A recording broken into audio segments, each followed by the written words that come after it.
Do you know the word hentai? In Japanese, it means a pervert. Tonight, here's a story of a creep and a ghost crossing paths in the same apartment building. When he sees a ghost in her underwear, what does the creep do?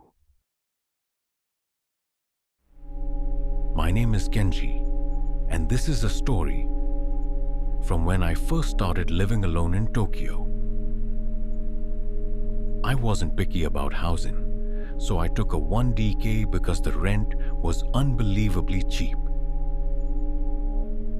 A place that would normally cost 70 or 80,000 yen was only 30,000 a month. Obviously, there had to be a reason. The rental agent said someone had died in that unit.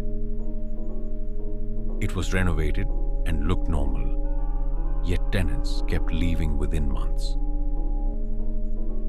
Do people see things? I asked.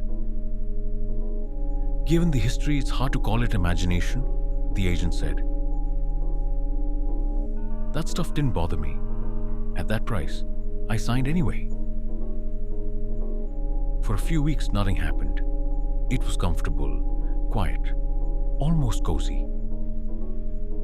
I started thinking it was all in people's heads. Then one night, a woman's voice woke me, past 2 a.m. Blinking in the dark, I scanned the room. Something was groaning in the corner. I squinted and saw a woman in her underwear, standing there, whispering, no, humming, a song.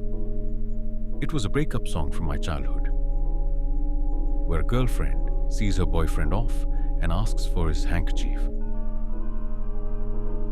Mumbling the lyrics, she brought her right hand to her left wrist. She was holding something. A knife? It looked like she pressed the blade to her wrist.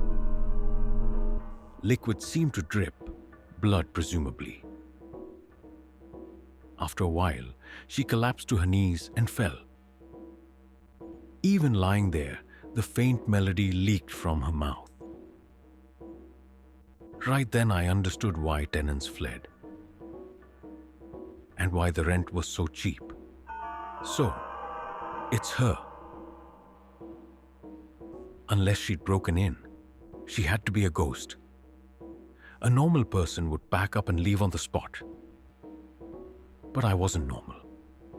Oh man, I'm getting turned on, I thought.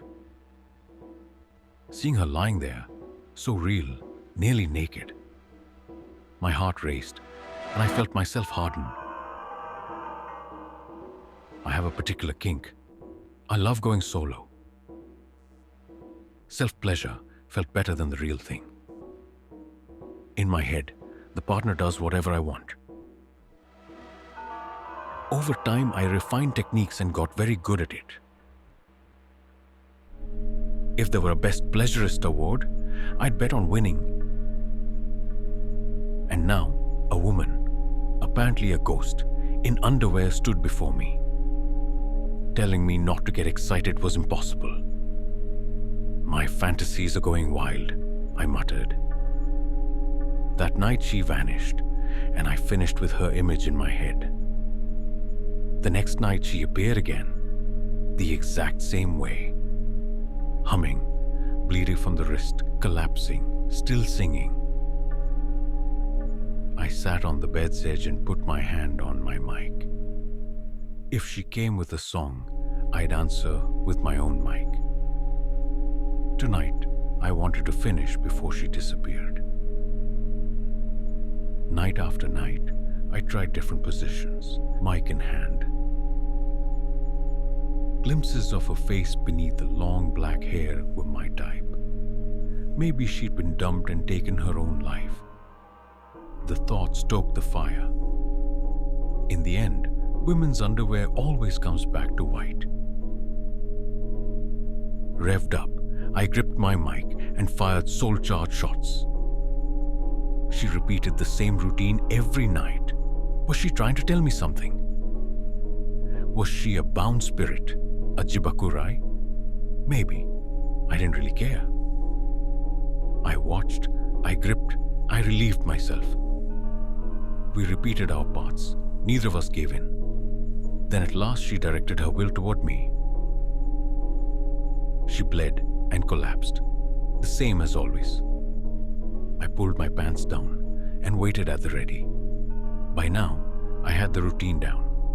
Lying face down, only her head lifted. For the first time, I clearly saw her face. Gorgeous, I breathed. An idol-level beauty. She turned her face toward me and stared. Hi, I muttered, gripping myself. You're disgusting, she said, clearer than usual. That voice? So cute, I blurted, and my right hand moved. You're gross, she repeated. You show up every night in your underwear, bleed, collapse. Who's the gross one here? I snapped. Expressionless, she kept staring. Then she began to crawl toward me, face held up. It felt like a scene from a horror film. But I was already at the red zone, pleasure peaking. Locking eyes with her, I readied a fierce mic action. You're disgusting, she rasped, throat torn. Hearing that, my voltage hit the max. I couldn't hold it. Seconds from release, she reached my feet. I couldn't take it. Wait, no. Can I... on your face? For the first time, her expression changed. Eyes wide, twitching. No, don't, she cried. I fired at her face, but she turned away, grimaced, and vanished. My shot splattered across the floor. Silence rushed in.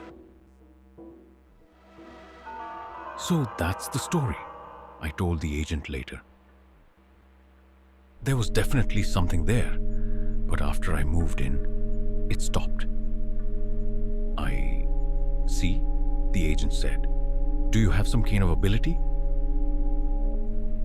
Would this count as a cleansing? I wondered. After that day, she never appeared again.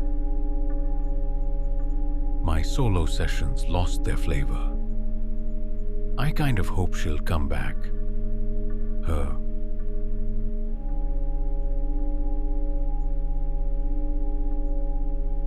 最後までご視聴ありがとうございました。また別の動画で会いましょう。おやすみなさい。